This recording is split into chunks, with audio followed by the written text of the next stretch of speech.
Welcome to the Out of the Shadows Supporting Children and Youth Grieving a Substance-Related Death presentation. This is a project of the Dr. J. Children's Grief Center and the Toronto Urban Health Fund.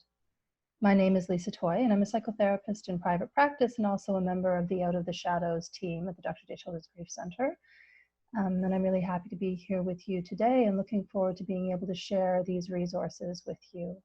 The presentation today is probably going to run about 2 hours, so it's quite long. So there will be some natural breaks in the course of the material where we really encourage you to enjoy the benefit of having a pre-recorded webinar where you can hit pause and where you can come back to the material to review it or digest it at your own pace. We're really aware that some of what we're going to be talking about today can be difficult, evocative, whether it resonates with your own story or whether it doesn't sound like your story. This can be tough stuff to talk about. So we really want to encourage everyone who's listening to take really good care of yourself in doing that. And if that means hitting pause and taking a break, stretching, taking care of your body, having a drink, coming back to the presentation another time, we really want to support you to do that well. This material has come together, apologies for the sound of the train in the place that I'm in. This material has come together as a pretty large effort, drawing from some of the research and best practices out in communities with lived experience and professional organizations and agencies doing work related to substance use disorder, substance use, and dying, death, and grief. And we also consulted with a number of focus groups and a number of professionals, both people who were caregivers caring for a child or youth grieving a substance-related death, as well as youth themselves who are grieving a substance-related death. So we're really drawing from a bunch of different perspectives, including the fact that all of the members of the committee advising this project ourselves also are people with lived experience, either of substance use or substance use disorders in our family or of grief, and sometimes of both. So we're really hoping to create an inclusive and well-informed space to be able to support you as you move through this. One thing that we want to highlight, in addition to the piece around taking care of yourself, is recognizing that the basket of information that we're wanting to share and hold in this presentation is quite wide.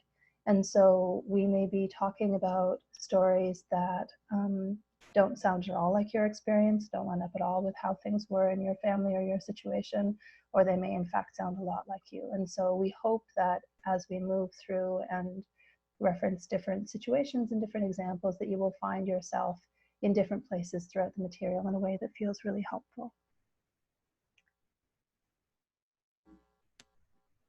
So we want to start by acknowledging our funder for this project, the Toronto Urban Health Fund, which is a program of Toronto Public Health. We're very grateful for their financial support in making this work possible, and also to the members of our advisory committee listed here, who include professionals from a number of different organizations involved in this body of work, as well as people with lived experience who are speaking to their own needs and wisdom, and participants in our professional youth and caregiver focus groups who are very generous in sharing their experience and also their wisdom with us. So in the course of this presentation, we're going to move through 7 different sections, and those different section transitions will offer a good pause and recalibration moment. So we're going to be talking about terminology and definitions. We're going to be looking at pre-existing stressors of substance use disorder and grieving families, recognizing that that's not everybody's experience in a substance-related death, but certainly is for a lot of people. And as part of that, looking at the impacts on children and youth of substance use disorder exposure. Also talking about children's grief and how that connects to substance-related death, complications in grieving presented by substance-related death, talking about substance use and transmission risk and how we can talk about that with kids and youth, looking at some developmental considerations, things we want to think about when we're supporting younger kids versus older youth, and just looking at grief and stigma in the wider community and strategies for being able to navigate that. So just as a framing kind of understanding around the material that we're covering today from the eLuna network, along with the trauma of the death itself, the stigma surrounding both grief and the disease of addiction adds layers of complication to this life-changing event. And part of what we're trying to do here is be able to sift through and pull out strands around what those complications look like and how we can meet them and respond to them in healthful and healing ways for kids who are grieving in this way. So we hope that that will be helpful. So I want to start with some basic definitions. So what are substances? Substances are alcohol or other drugs that when eaten, smoked, swallowed, or injected cause some kind of biological or chemical reaction in the body or brain. And this can include drugs that people can buy from a store, such as alcohol or cannabis that are legal, as well as drugs that people can get from doctors or other healthcare professionals that are prescribed, and drugs that are made to sell illegally to people on the street, so street drugs. And there are many of these substances out there. You may have heard of many of them, some of them listed here. And then this note at the bottom, ask a trusted adult if you have questions about substances you've heard about. And so when we're giving our definitions throughout the presentation, we're aiming to do so in ways that you can pick up and use with young people in your life. So we're trying to phrase things in an accessible format for younger people. Some of these definitions would need to be modified for a very young audience, but we begin to kind of give a guide through how we described things that you can use as a kind of script for your conversations. So terminology and definitions. So what is a substance-related death? So in the kind of work that we're wanting to be inclusive of and experiences that we're wanting to be inclusive of in this presentation, we're aware that many substance-related deaths are related to a substance use disorder. And so this can include suicide or an accidental death via overdose or poisoning, or the health effects of a long-term use of any substance. And the other type of death would be in the context of recreational, episodic, or prescribed substance use. So this can include, a youth who goes to a party for a first time, tries a substance they've never tried, and is poisoned by a drug or a substance that they didn't know was in that drug of choice, all the way through to people who are using more regularly or recreationally, or have prescribed an overdose of a prescribed substance where it wasn't in the context of a substance use disorder. And this can also include suicide or accidental. So sometimes people don't use substances at all, but they may gain access to substances as their method to take their own life. And so we really want to be inclusive in holding all of these different ranges of experiences for the families that are listening today.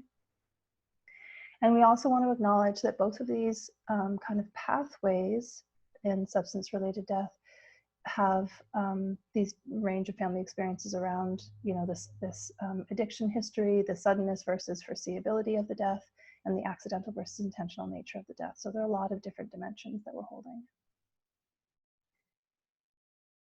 We know that because of the stigma related to substance use and addictions, language really matters. So this is a quote from Jane Buxton, the harm reduction lead at the BC Centre for Disease Control, who says, negative stigmatizing language, whether it's used in a healthcare setting or in the news media, discredits people who use drugs and can result in discrimination.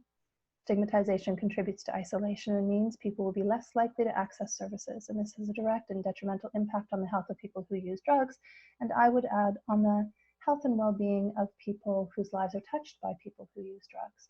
And so there's a way in which stigma affects us all when substance use is part of our life experience or family story. And so we really want to use and make space for language and understanding that is kind and compassionate, and really takes into account the broader and deeper story than the one that's typically held in the public narrative, which has a lot of misunderstandings about substance use and substance use disorder.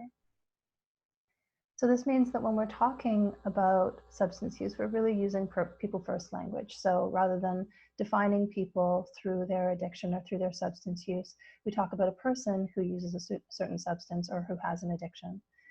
We also want to reflect the medical and mental health nature of substance use disorders, so recognizing it as an addictive disease or a disorder instead of just minimizing the scope and significance of the problem down to an individual who is making bad choices or making mistakes. And in that way, we also want to avoid slang that has negative connotations and stigma and use kind and respectful language. So we're going to move through a series of additional definitions. So when we talk about substance use, this is when someone uses drugs or alcohol of any kind in any amount, legally or illegally, but is not addicted. So this is often called recreational use. And this recreational use or substance use can lead people to behave differently or make choices that hurt themselves or other people when they're high or intoxicated. And it's really important to recognize that all substance use disorder, all addiction, starts with substance use that is not addiction.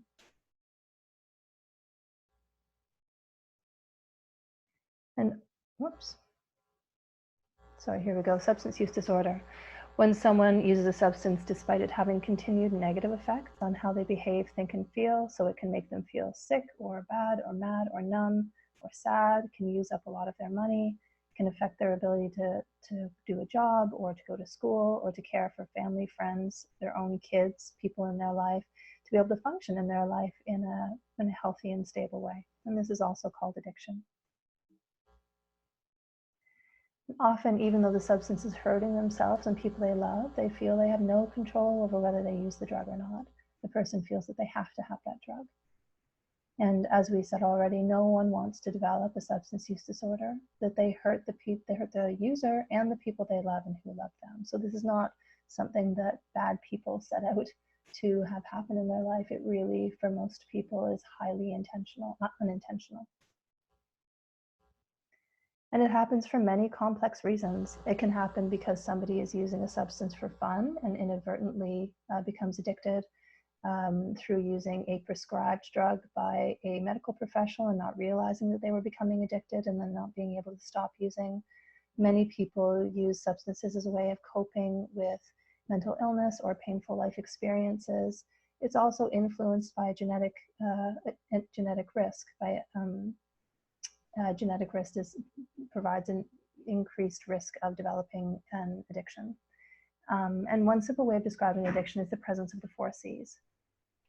Through craving, really wanting the substance, loss of control or amount of control over the amount or frequency of use, a compulsion to use, feeling that they have to use it despite negative consequences, even when bad things happen as a result. So the 4 C's: craving, control, compulsion, and consequences.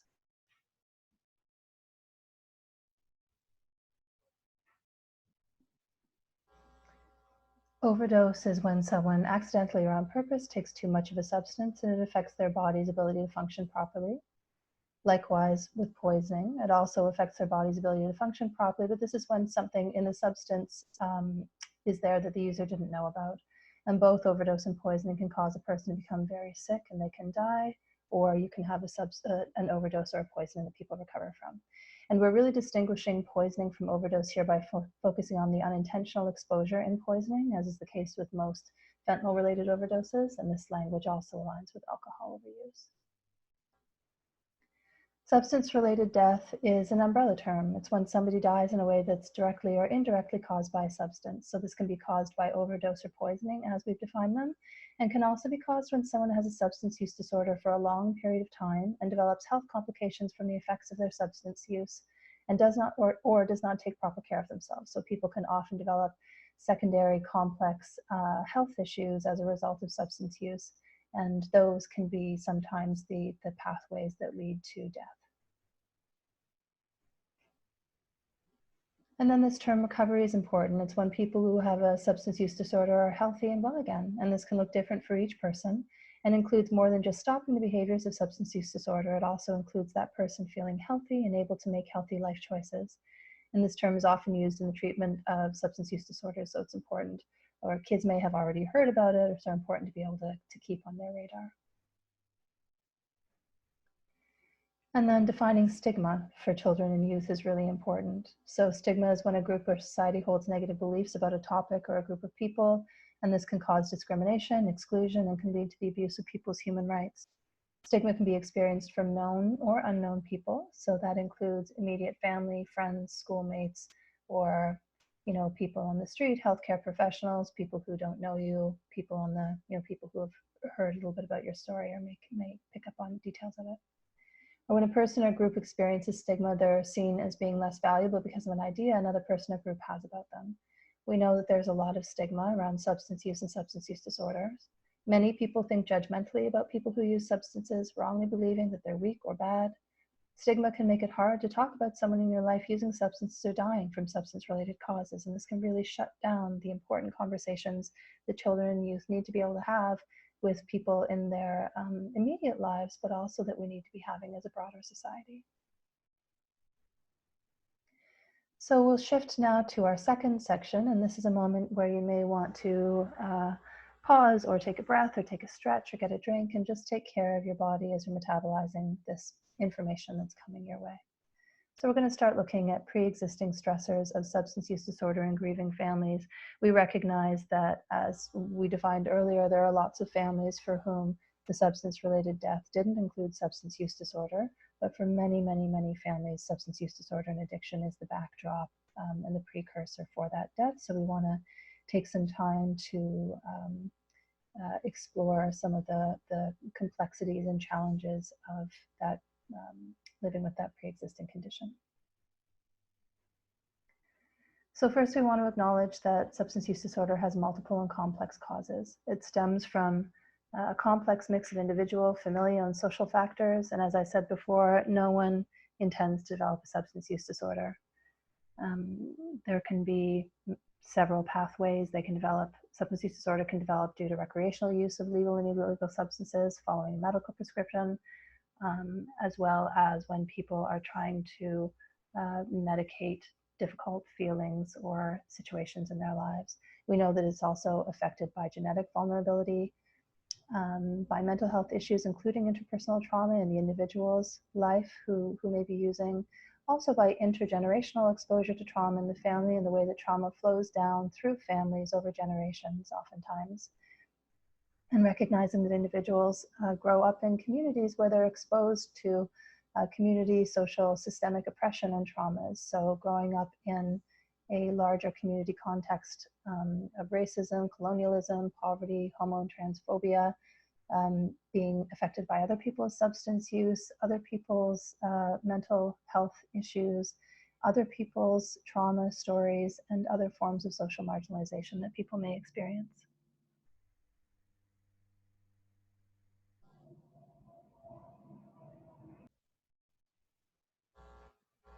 So this quote by Gabor Mate is a really helpful way of framing addiction. He says, whether to addiction, whether to drugs or to any self-harming habit, be it sexual roving, gambling, compulsive working, internet surfing, or shopping, is always an attempt to escape pain, to shed, if only temporarily, an unbearable ease with the self.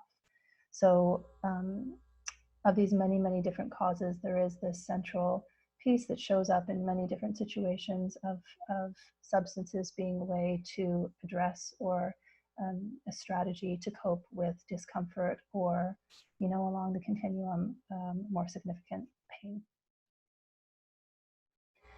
So this slide helps to illustrate what I was talking about in the slide before Gabor Mate's quote, and just the way in which we can be very commonly exposed to difficulty in our life situation or early life situation that are not factors that we choose, but which nonetheless land in our lap, and we have to find ways to cope with that and to live with that, and that those struggles can often make us vulnerable or susceptible to substance use as a way of managing that difficulty.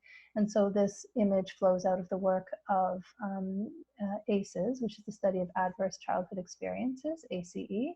And this research work and community work has been around for a few decades now. And the original research really spoke to these 9 factors that are above ground around the tree that many, many, many people experience in their early life, and also these adverse community environments that also exist in many places that are below the surface, the roots of our social fabric, that can also be experienced as adverse or traumatic. And what the research shows is that when we have early life exposures to this kind of material, that there's a much higher likelihood that downstream in adulthood we will have health effects, mental health effects, including higher risk of substance use and substance use disorders. And when we look at this information, it's interesting just to be able to note what isn't there in terms of those original 9 factors that were researched. There are so many things that are adverse experiences that aren't even listed there and are so common, like bullying, like the death of someone in the immediate family. So these are things that we can and should understand as being actually very, very common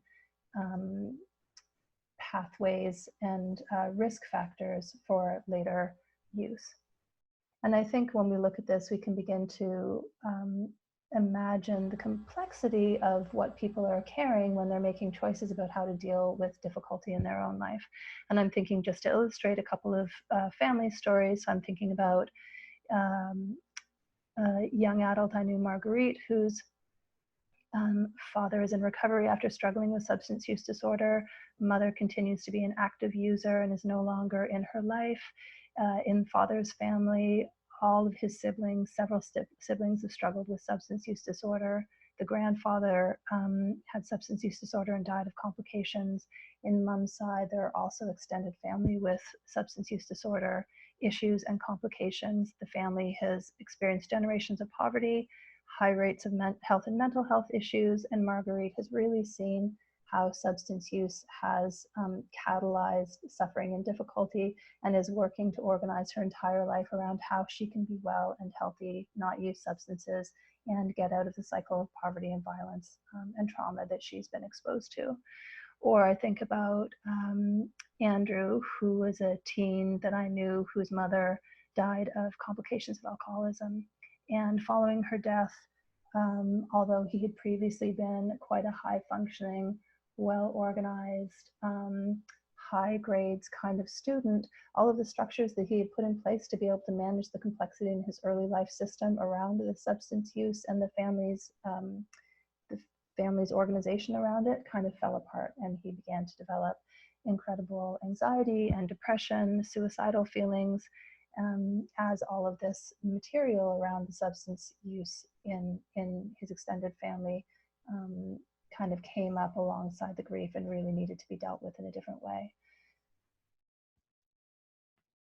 So we can really imagine that the way that there can be lots of different things happening simultaneously. So it can be somebody's experience of racialization plus bullying plus not having effective ways to cope with those experiences, can be generations of poverty plus genetic and family history of substance use, not being able to find a job and support one's family, could be emotional misattunement in childhood, lack of skill to self-soothe, a socially marginalized identity such as being bisexual plus having experienced sexual assaults, can be the experience of being an immigrant, having challenges integrating one's identity into a new culture, experiencing social and systemic racism, violence in the home, lack of social support.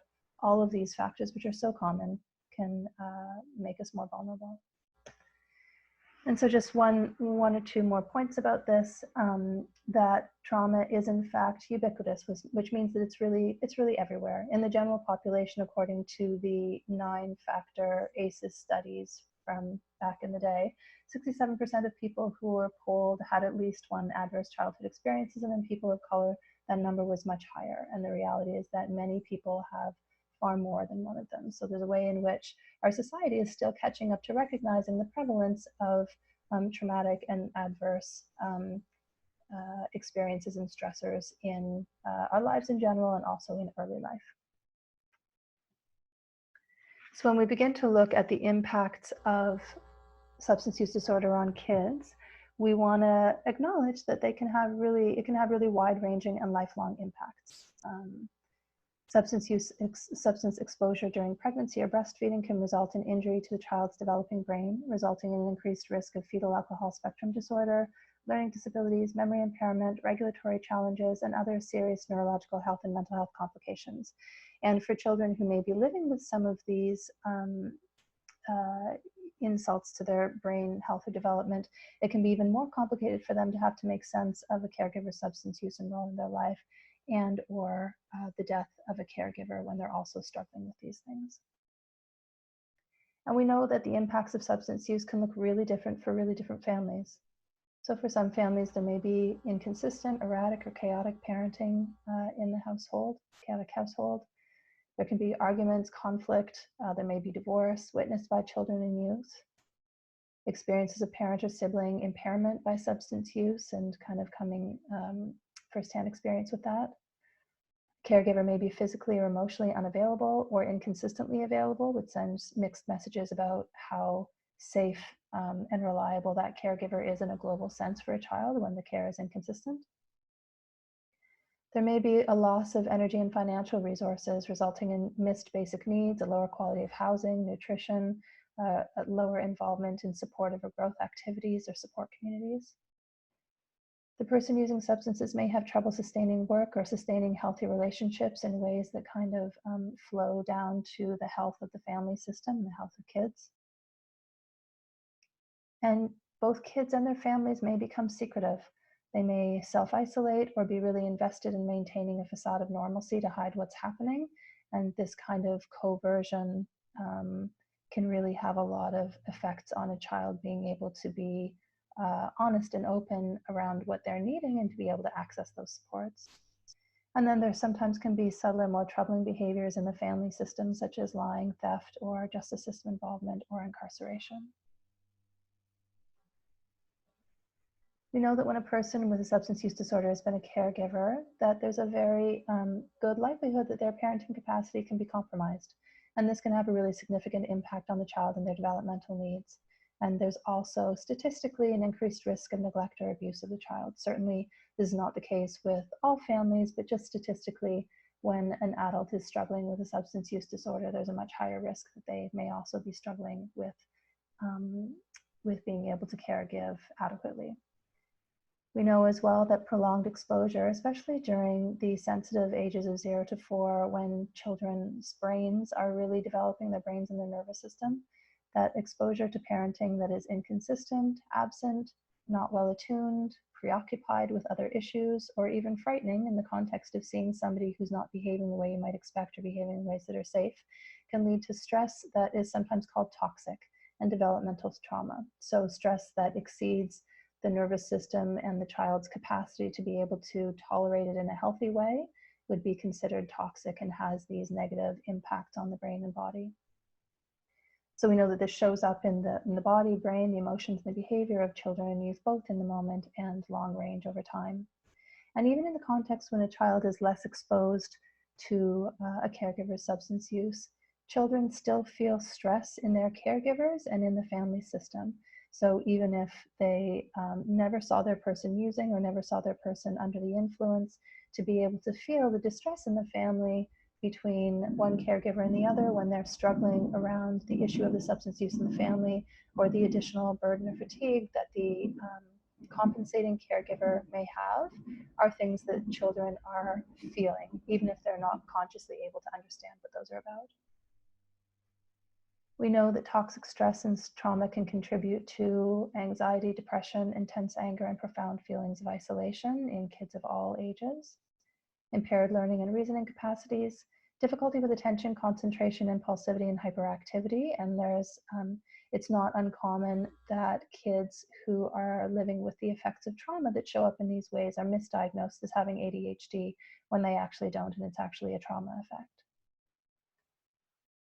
Kids can also develop an overactivation of the body's stress response system that leads to the nervous system being chronically set on high alert, which is a way of their body saying that the world is not safe for them, and they become hypervigilant, it's called, having persistent feelings of not being safe, not being able to trust their environment or people, or experiencing a general sense of distress and kind of discomfort and activation. And this can cause long and short-term physical health impacts. Can also lead to challenges in development of self-awareness, self-care, and a child or youth's ability to develop healthy and safe relationship skills. It also can shake their sense of their basic value, lovability, and goodness in the world. And they have a significant increased risk of developing their own substance use issues or substance use disorder. Families usually try to compensate or organize around the substance user's needs and struggles, and this is this kind of adaptation makes sense to try to support and work with what's happening to the best of everybody's abilities. But children will also often participate in this organization or compensation by consciously or unconsciously adapting and developing skills, strategies, or roles that would otherwise be age inappropriate. So it can be really helpful for us to be able to name and understand some of these common coping skills that substance use disorder affected children and youth can develop and use, so that we can better identify needs for their healthy development and support them to feel more balanced and safe and take on more age appropriate family roles. So to do this, we're going to look at the work of Claudia Black. And Claudia Black was a pioneer in looking at the impacts on families of substance use disorder, particularly in regards to alcoholism, but her work applies equally well to substance use disorder in general. And so she identified 4 roles that kids often end up taking on in order to cope. So she identified the responsible child, the adjuster, the placater, and the acting out child, and we're going to look at each in a little bit more detail. So the responsible child tends to feel responsible for the family and sometimes remains isolated because they're unable to tend to their own needs because they're focused on other people. So they sacrifice themselves a bit to be able to function well for other people. And this means that they often seek a kind of a one-up position in relationships or a position of control to maintain their sense of safety and to maintain that sense of control. So an example of this might be somebody I knew, a teen I knew named Shania, who left home when she was 16 to flee parental substance abuse and mental health issues that manifested in neglect and emotional abuse. And she left behind a sibling, a younger sister, who had some developmental issues. And she, even though she had to flee to keep herself safe and take care of herself, she felt incredibly responsible for the well-being of her younger sibling and spent years fantasizing about being able to go back and rescue that child and essentially become the parent to that younger child and to be able to take care of them. And not being able to do that because of her youth and all of the things that she was struggling with herself was a really deep source of pain for her. And she felt as though she had abandoned her sister. And so it's, you know, her feelings are really understandable, but it's been very difficult for her to understand that, in fact, responsibility for that other child lies within her family, within the extended family, within her community and society, more appropriately than it does on her. But being able, you know, encountering the limitations of her power and grieving the loss of everyday contact with that sibling has really been something that has made her own healing and recovery much more difficult. So we can see in an example like that, or just in general, in what I've described above, that the responsible child has the capacity to be an incredible initiator, to be goal-oriented, and perfectionism is not something that we would normally think as being always a positive, but certainly there are positive components of it, including the ability to really perform and get things right and function in a really high way. The responsible child can often be very self-disciplined, organized, a good decision maker, and have good leadership skills. But the challenge is that they often need to be right and in control. It can be difficult for them to relax or feel safe. They can become inflexible, have difficulty listening or following others, kind of ceding control and leadership to other people. They can have a real fear of making a mistake and a lack of spontaneity. When we look at the adjuster often avoids instead of taking control. Because they're accustomed to chaos, they're able to adjust to many situations. So I'm thinking of Kumar, who at age 11 was often trying to fly under the radar and stay out of trouble and really defer to the tone of the household and go with the flow in order to kind of keep the peace. And now he's in care of extended family and is very stressed actually by having, you know, when people are asking what he likes, what he wants to do, by giving him the chance to kind of, you know, be in charge of certain kinds of things is actually quite stressful for him. He appears not to know himself well, and he feels a lot of pressure around the expectation that he be able to kind of show up and perform or express himself. So the adjuster has the strengths of being easygoing, flexible, not upset by negative situations, and have a real ability to follow others' lead. These are really easygoing, laid-back, adaptive kids. However, they can sometimes have a weak sense of themselves and their needs, have a fear of making decisions, an inability to see their options and recognize their own power, an inability to initiate. They can have a lack of direction, not knowing what they should do, and sometimes a capacity to follow without questioning when they really should be questioning. They can get into trouble this way. So the placator tends to take care of everyone else, is a facilitator and supporter and doesn't really know how to take care of themselves. So this means that they're often an excellent listener, they're caring, giving, warm, they have a pleasant demeanor, they're empathetic, sensitive to others. But they also have a real difficulty in being able to focus on themselves and realize their own limits. They have a fear of others' anger, a high tolerance for inappropriate behavior, which can get them into trouble or mean that they're not able to have good, safe boundaries for themselves. They often experience a false sense of guilt that things are their fault if they can't make things right or if they can't keep things smooth and conflict-free, and it can be difficult for them to accept help.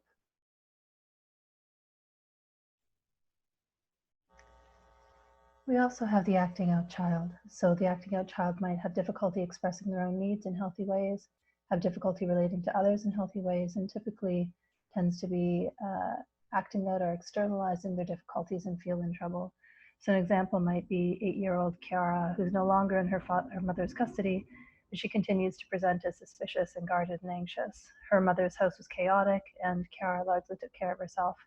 Her foster family has tried to offer predictability and consistency, but she struggles with this and is easily angered and reactive. Her foster parents are trying to have open conversations with her about what she's feeling, but she's having a hard time opening up to them, and she becomes increasingly explosive since coming into their care. So the acting out child also has a lot of strengths. They can be highly creative, in tune with their own feelings, have a great sense of humor, and really have a lot less denial and a greater sense of honesty about what's happening, as well as great leadership skills. But they can also have an inability to follow directions and experience social problems at a young age and have inappropriate behaviors. So when we're looking at these 4 roles and our strategies for supporting them, with the responsible child, we really want to help them to understand that it's okay to make mistakes and to model for them that there are other people who are responsible and can take care of things, that they don't have to carry this role. And also we want to praise this child for being in non-leadership roles, being able to follow and share or not need to worry about holding everything together. For the adjuster, we want to really cultivate this child's interests and their sense of self, encourage their strengths and abilities and accomplishments, and include this child in decision-making opportunities to strengthen their capacity to exercise their own agency. For the placator, we want to allow this child to focus on themselves and not on others and validate their intrinsic worth, not just when they're helping. We want to help identify their feelings and when helping, and also honor their limits around that so that they don't have to be the one that's facilitating all the time. And also for this child, telling them and modeling for them that we can be responsible for things, that they don't have to make things flow all the time. And then with the acting out child, we really want to set caring limits and have a supportive structure that helps contain them. We want to name clearly unacceptable behaviors and redirect them toward healthy expression of the feelings that they have, including the difficult feelings they have. And for this child, we really want to notice the good. So reinforcing pro-social and responsible behaviors for them so that they can see that there are alternatives to the strategies that they're using to manage big feelings. Claudia Black also talks about 3 unspoken rules in families living with substance use disorder. So often families experience the rule of don't talk. So this might happen around protecting kids from what's happening, or we're not talking about we're not naming it in open ways. We might be normalizing behavior, rationalizing behavior, and really trying to protect the image of the substance user in ways that don't feel completely true to what the child is experiencing. And this can really turn into a sense of secrecy, avoidance, shame, minimizing. The child might begin to suppress their feelings, a sense of disconnection, isolation, and anger. And so the repair for not talking is to talk. We want to offer kids and model openness, honesty, education about what it is that they're really experiencing, to be able to talk about it in concrete and direct ways, to offer personal sharing from our own experience that models for kids how they might be working with difficult feelings or difficult ideas, and modeling all of these things over time.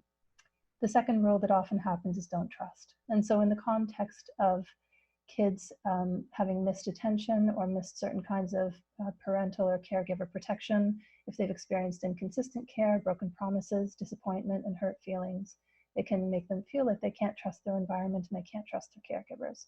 So the repair for this is to cultivate trust. So offering really attuned care, connection, consistency, attention, and really building trust over time by showing them that we can be present for them and show up for them in the ways that they need to, so they don't have to always be vigilant about their environment.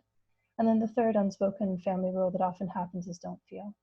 So when these things are happening, not talking about things, not feeling safe about things, the overwhelming feelings that can result from that leads kids to shut down those feelings. They feel like they can't share or express what it is that they're feeling. So this can look like repression or finding numbing or safer feelings like rage or pessimism that can be easier to hold and express than more vulnerable feelings like fear or sadness. So in the context of a child who feels unable to be in touch with their feelings or to express their true feelings, we really want to support their capacity to connect with those feelings and create care and space for how things actually are for them, how they're feeling, and thawing out those feelings over time with them. We want to talk about the context of when the substance user is a sibling. We've been sort of talking in terms of parental substance use, but when the substance user is a sibling, there are lots of similarities to what we've discussed and also some differences. Typically, when the substance user is a sibling, the family system will orient itself to helping the unwell person in the family, in this case, the child or youth, as in other family systems. And this can really have impacts on the quote unquote well sibling. That child can feel invisible, and they often try to compensate for the stress and the distress in their family by being healthy, good, happy, high achieving, feeling that they can't ask for or don't deserve their caregiver's attention. So really overperforming to minimize any demands or stresses that they might cause around what they need in the family. Conversely, sometimes these kids also need to act out or become unwell themselves in order to get the care and attention that they're missing in the family, that they need to start doing big things in order to capture attention. They can feel resentful of their unwell sibling due to a competition for caregiving resources when family members are really stressed by trying to manage what's happening for the sibling with substance use issues or substance use disorder. They can feel like there isn't enough care or attention for them, and that can lead to them having these difficult feelings, either consciously or unconsciously. And then as a result, they can feel enormously guilty for these feelings or for being well. They can have a bit of a survivor complex around feeling like it's not okay for them to be doing well when other people in the family are really struggling. And they can often feel unable to ask for or receive what it is that they really need for their development, safety, or emotional well-being. And I'm thinking of one of the stories that was shared in our focus groups of a young adult who had experienced the death of a sibling after many years of substance use disorder. And she talked about how prior to the death, during the years of the family struggling with the substance use, there was this kind of unspoken agreement in the family that she would take care of herself on her own, that she wouldn't make demands for their care or attention because they were so preoccupied and wrapped up in caring for the other siblings. So even at a young age, she felt she had to be self-sufficient at a time that was really not appropriate for her age. And then when the sibling eventually died of an overdose, there was a real sense of, oh, now I actually can never ask for that care or attention from my parents because they are now so compromised by their grief and all the difficult feelings they have about what's happening that I can't possibly ask for that from them, or they're not going to be able to give it. And so again, really feeling at a certain point like she had to rely on her own resources and her own capacities to be able to get through. She talked about feeling like for a certain period of time, she was really tap dancing in double time, trying to get attention and be good enough and trying to make things better in the family system until she realized that there was nothing that she could do to be able to get what she needed because her parents were just so struggling with the situation that they were holding in their own relationship to the child who had died. We also want to talk a little bit about when the child had limited contact with the substance user. So this can commonly be the case that children may have been quite young at the time of the death or grown up apart from the person with a substance use disorder. And in these situations, the parent's substance use disorder is still incredibly significant because the absence of that parent in the child's life can still feel like a deep loss or abandonment. The child may feel responsible for the substance user's choices because they imagine that if they had been enough, if they'd been good enough in some way, that the person might not have used substances in the first place or would have been able to stop. They may really mourn the loss of the relationship they had, however small it was, or the loss of that ideal parent, sibling, or family they wish they could have had. They may feel a lot of confusion about their own identity, who they are and who they might become, and really worried about whether they might, in fact, that there might be something in their genes that might lead them to become like that person, even when they don't want to, or sometimes they can organize in a way that's really reactive and distancing and rejecting of that person's character, and at the same time feel this kind of quicksand effect where they feel like they can't get away from who that person was and that coping strategy as it showed up in their own life. And this can be really difficult. And kids may also hold invisible traces of their early life exposure to the person in the form of attachment or developmental trauma or prenatal or perinatal substance exposures. And I'm thinking about the story of Helene, who was taken into kin care when she was just a toddler, and she was no longer exposed to the single parent in her life who had had a substance use issue. But growing up, there was this sense in the person's absence of this kind of fantasy about who they could be, what kind of parent they could have been, wondering about them and curious about them and idealizing them in a way. And at a certain point, moving toward adolescence, she had the opportunity to meet this parent again. And there was this crushing sense of disappointment in realizing who this person was and how compromised they were by their continued substance use disorder. And this simultaneous tug between these two feelings toward protecting the person, wanting to help them, feeling like there must be something that they could do to be able to make it better for that person, that they could somehow correct it with their love or care. And conversely, also feeling really angry and rejecting and just really devastated by the disappointment that they felt. So even though this person was not active in their life for most of their life, Helene had this real sense of struggle around the substance use disorder and how the shadow of that was so present in her day-to-day reality.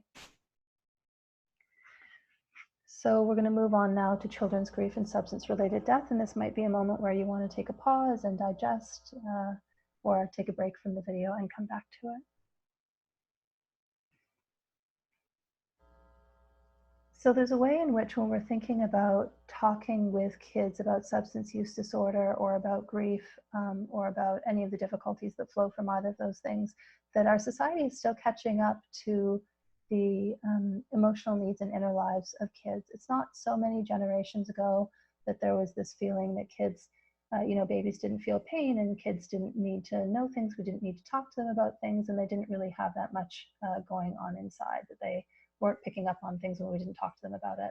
But when we think back not so far to our own childhoods and really remember what it was like for us, we can recognize the extent to which we, all of us, feel things deeply, we think about things deeply, we had rich inner lives, and we had really legitimate needs. And often we're thinking about things that our parents thought were not on our radar or not in mind.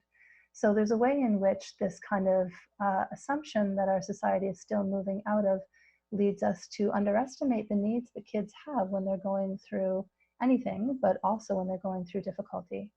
And there's also this way that we've been socialized to not talk about things that are difficult with kids because we hope they're not thinking about them anywhere, they're not aware of them. So we have this wish to protect them from suffering, driven by love, and this often shows up as silence around the things that are central in a child's life. So we're really still coming out of this idea that if we pretend it isn't happening, it won't happen for kids. But what we know, and what all of the literature and research makes clear, is that kids often know a lot more than we think they do. They depend on us for survival, so they're highly attuned to what's happening in our world. And when they don't have all the information about a situation that they're vaguely aware of or they can feel, then they make up a story about what's happening. Just like us as adults, when we don't know everything about a story, we tend to make an educated guess. And kids do the same thing, except their educated guesses are often incorrect. And because developmentally of their age, they tend to see themselves at the center of all things, and then egotistically might imagine that they're at fault for things that happen. So there's a real sense when we're not talking with kids about what's happening that they're likely to imagine that it can be their fault what's happening.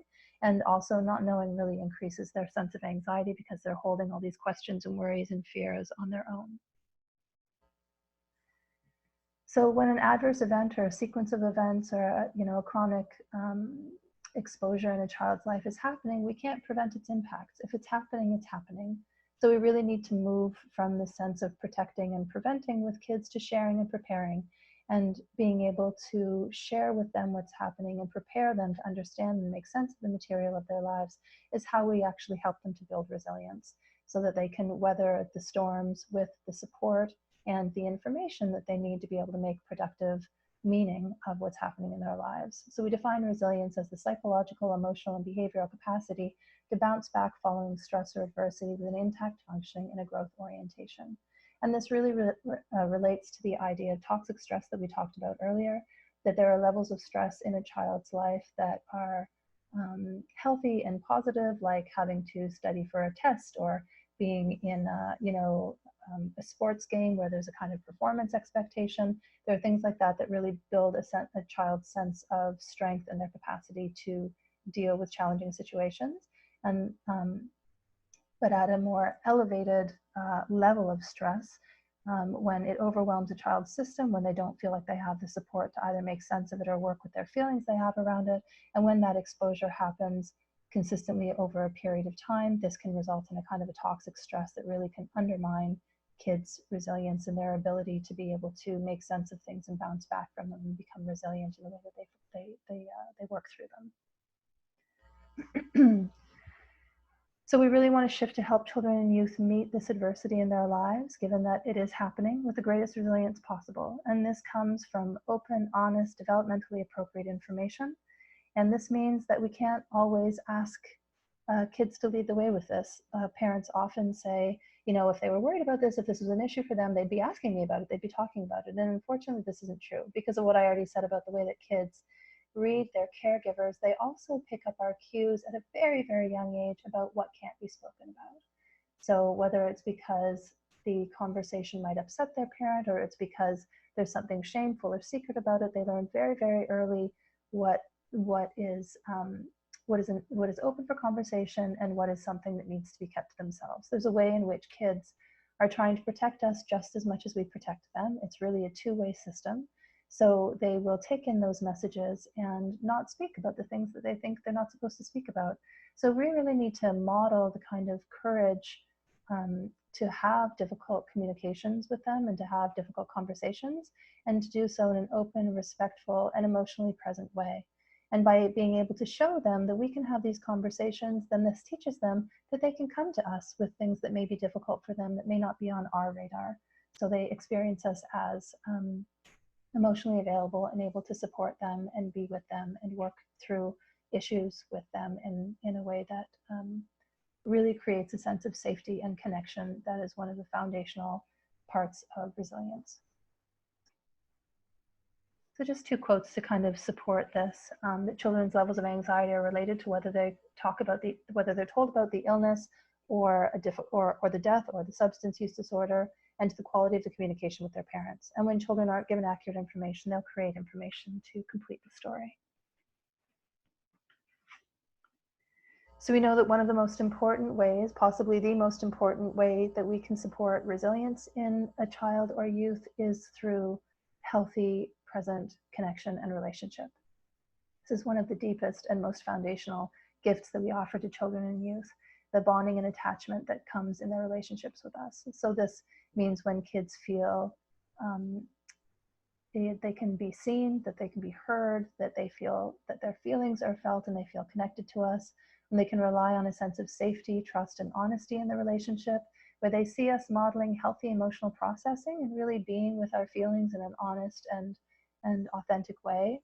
and where they feel comfortable expressing their own inner thoughts and feelings and can seek our care and support around the things that are difficult for them. So really, as I say, this attuned relationship is one of the strongest anchors and resources we have to give to kids.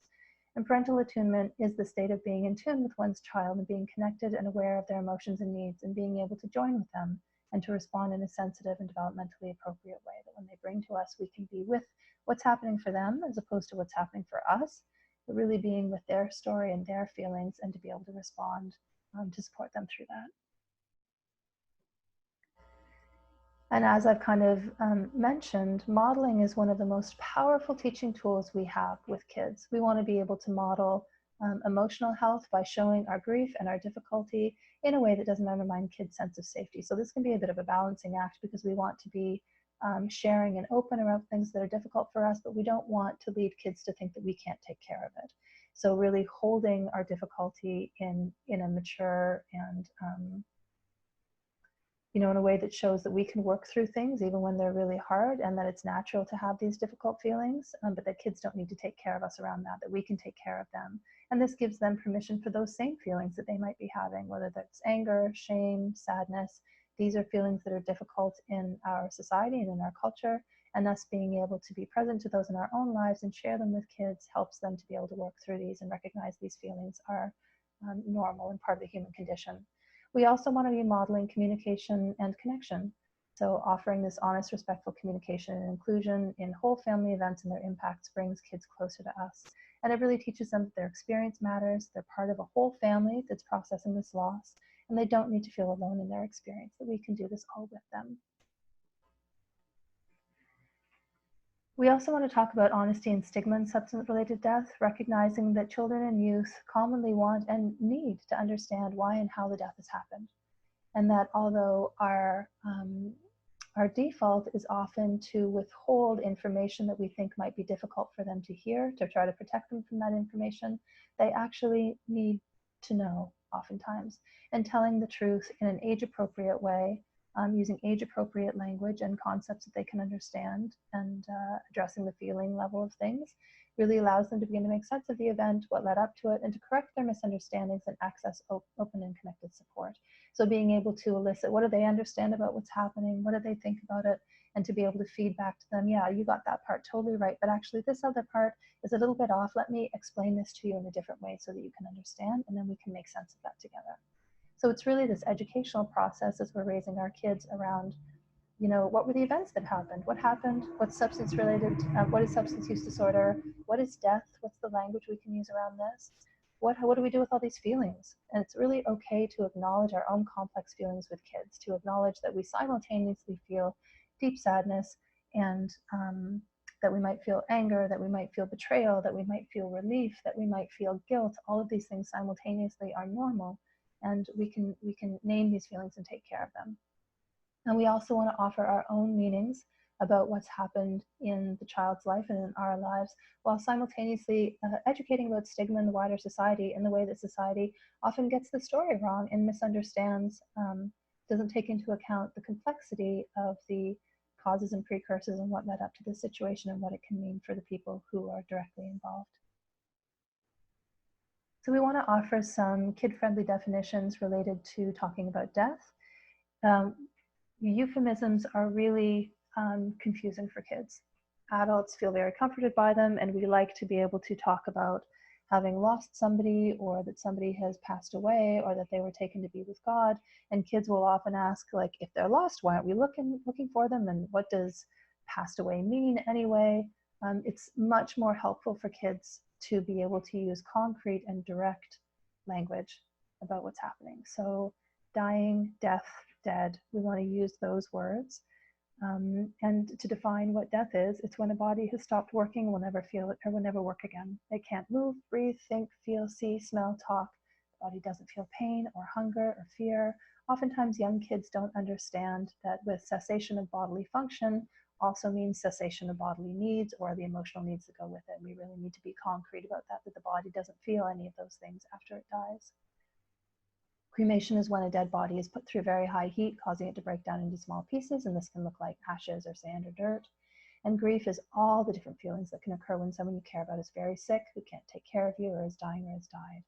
There's a way in which our popular culture imagines that grief equals sadness, but anybody who has experienced grief understands very well that it's many, many more feelings than this. It's not only sadness, it's also anger, confusion, guilt, worry, anxiety, feeling shame, scared, happiness, loneliness, feeling relieved, that all of these are really natural parts of grief, and that oftentimes when we're grieving, we feel lots of these feelings all at once, which is part of what makes it so big and overwhelming.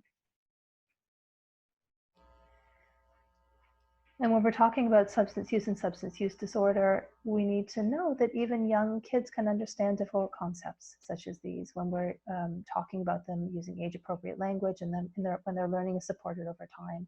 And this is especially true when children and youth have been living with the effects of substance use or substance use disorder. We can refer to things that have happened in their own life to begin to illustrate what some of these concepts mean. And when it's been their reality, they of course have the capacity to understand what these terms mean. And we also need to be prepared to repeat. The concepts are challenging, and most kids are not going to get it only after one discussion, especially because difficult information can be hard to digest in one sitting, that we may need time and space and repetition to be able to take in all of the different pieces and make sense of it for ourselves and for them. And each time we revisit this information with them, we're also able to remind them that it wasn't their fault and that they're loved and safe, and that's so important. So we also want to let kids know that they don't have to tell other people what happened or talk about it if they don't want to. And we're going to talk about this a little bit later in a different section, but we want to maybe help them find and rehearse ways of talking about the death that feel safe for them. And helping them to understand stigma, we can support them to navigate and determine in different situations whether they want to share their story and challenge or break down stigma by opening that up, or whether in fact they want to, preserve their comfort or emotional safety in a situation where it's not going to feel safe to be able to share that information and keep details to themselves. And then we have all the definitions that we started the presentation with, and you can go back to those and refresh those in your mind and be able to use those as possible scripts when you're speaking to kids or youth about these situations. We want to go over some different questions that kids commonly have about substance use in the family, because these are so common, just again to give you some kind of scripts or some guidance around how you can talk about these things with children and youth. The big question, of course, is why do people use substances? And we've talked about this a couple of times already, but just to review it, society often judges substance users and sees them as bad or weak, and this is inaccurate and incorrect. No one intends to have a substance use disorder, and substance use disorders hurt lots of people, including the substance user and the person they love and who love them, the people they love and who love them. Some people develop substance use disorder due to recreational use of legal or illegal substances, and it's really accidental. Some people develop a substance use disorder following a medical prescription, and they may not have even realized they were becoming addicted. Some people are at greater risk of developing a substance use disorder because of their genetics, and some people experience really difficult things when they're growing up or even in adulthood that make it more likely that they will use substances as a way to cope. And that includes abuse, neglect, racism, colonialism, poverty, homophobia and transphobia, violence, mental illness, substance use disorder in the family. And in those conditions and many conditions, people use substances to try to help themselves feel better, or to make bad thoughts or feelings go away, or to cope with the effects of negative events in their lives. Why did my person behave that way? When a person is affected by a substance, they may do or say things that they would never normally do, and they may say things they don't mean. And this includes making promises, saying nasty or mean things, saying things that are unkind, ignoring people, hurting themselves or others, disappearing for periods of time, falling asleep at funny times, and you may be able to think of other kinds of things that you have seen or kids have seen, and to really be able to identify that this is an impact and effect of the substance use, that it really changes how the body and brain of the user is working at the time when they're using. Why did my person behave differently at different times? And this really speaks to the fluctuations in behavior and the inconsistency that can be seen when people are using and not using. So it's important to distinguish who the person is or was when they're healthy versus when they are or were being driven by their substance and the substance use disorder. And it's important to acknowledge the pain in the relationship with the person around how they behaved and the behaviors that they took in relation to the child. It's so important to make space for how painful that was, It's also important to be able to remember their goodness, so that it's not that this person is understood in the child's mind as only ever having been a bad person, if that's how they experienced them when they were let down or disappointed or mistreated or abandoned in some way, but to, help them understand that that person was not only their substance use disorder, and that they were loved and that they loved other people. And it can be important for children and youth to have information about healthy, loving, and connected periods in their person's life, and the good intentions their person may have had prior to their addiction or during periods of recovery, just to be able to make that person three-dimensional. Why did this happen to me? Why did this happen to my person? We can say that doctors and scientists don't completely understand why some people develop a substance use disorder, why some people can stop using and others can't or don't. We have all of these ideas about what can lead to substance use disorder, but the mechanisms around being able to stop and not being able to stop are so complex, we don't always understand all of those pieces. But it's important to know that there were probably factors in the person's life that were outside of their control or responsibility. There were things that happened to them that made it difficult, as well as factors that were within their control. Kids often ask about other kinds of addictions because they're aware of this, they hear about this. And so we want to say that, yeah, addictions can exist for behaviors or other substances as well, such as smoking, gambling, computer use, and other things. Why didn't they stop using substances? So all people who love somebody with a substance use disorder wonder how they can help them to stop using substances and recover. Anybody who loves somebody with addiction struggles with this question and tries to figure out all of the ways that they could do something different to make a difference for that person. And there's no one right answer to this question and no easy cure. But what is key to understand is that no child is responsible for an adult or a sibling's substance use or addiction, and kids can't control or fix the situation. That person has to help themselves with the help of other adults. It's not a job for kids to take care of. What kids or youth can do is show that they care about what happens to them, tell adults they trust about their concerns, and be ready to praise and support the person in their efforts toward recovery. And then navigating what is safe and unsafe. A kid may say, I see you drink beer. Is that addiction? How do I know how to take medicine safely? So we want to really teach about the difference between safe and unsafe use of substances, teaching children how to take medicine properly, how to follow directions, and how to read the label. And to not tell kids that vitamins or medicine are candy to get them to take them. We want to understand that those are three separate domains and that there are safety rules that go with the use of each of those things, including candy. Make sure that kids know that they can only take medicine or vitamins from a parent or another trusted adult. That's really important. And we really want to frame drug literacy as actually part of health literacy, in the same way that we talk to kids about we do sexual education with kids to prepare them to navigate sexuality in a healthy way. We also want to offer drug literacy and information about substances so that they have all the information they need to be able to navigate that part of life safely as well. Who can I tell and who can I talk to? So it can be helpful to review with kids and youth which adults in their lives they trust to bring their concerns to. And this is great because it strengthens these resources in kids' minds and reminds them of their community of support. And for youth, this is particularly important to have conversations about, because part of their job, and we'll talk about this a little bit later, is that they're separating from adults, individuating from adults, and turning to peers for influence and connection.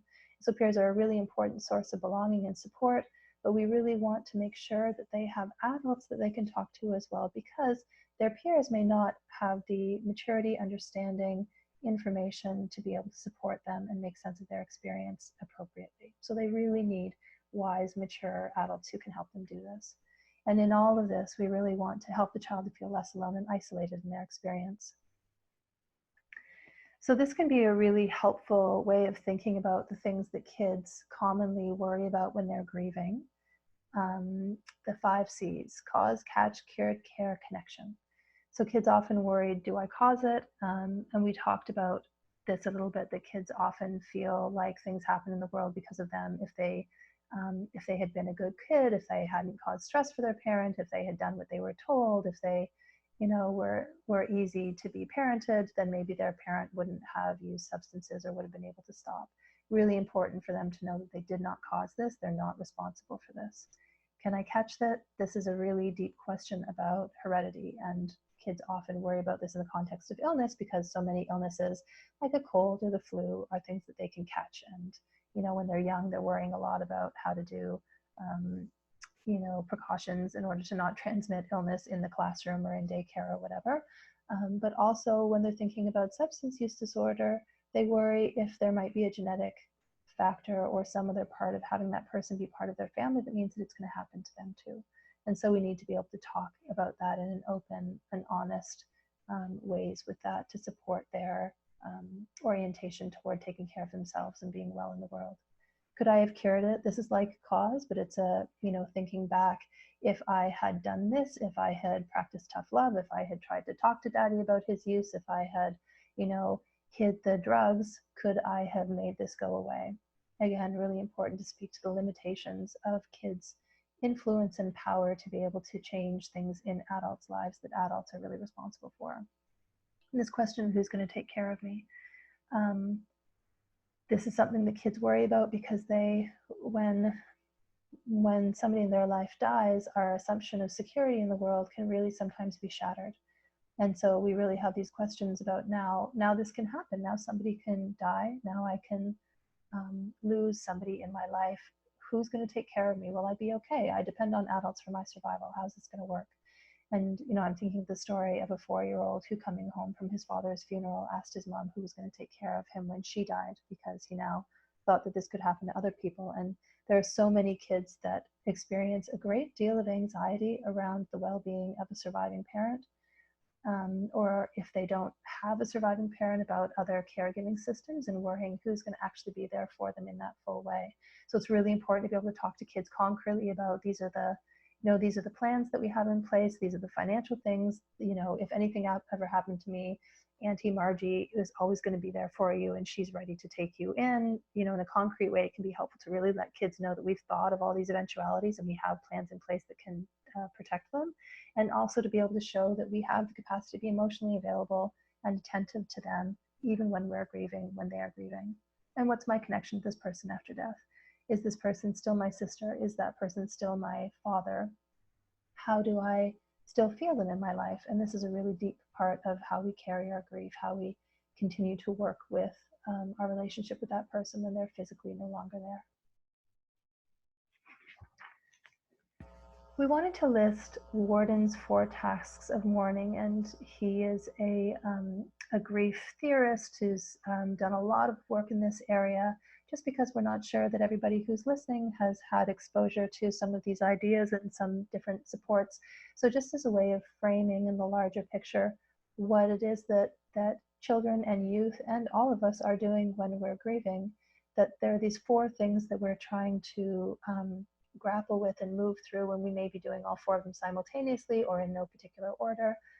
But there's really a way in which we're trying to accept that the death actually happened, to have that feel real and true in our life, to be able to care for and process the pain of our grief, to adjust in the world without the deceased, to find a way to keep moving forward after that person has died and be in the world, and to maintain, as I said in the last slide, this connection to the person as we continue to move forward. How do we carry them with us?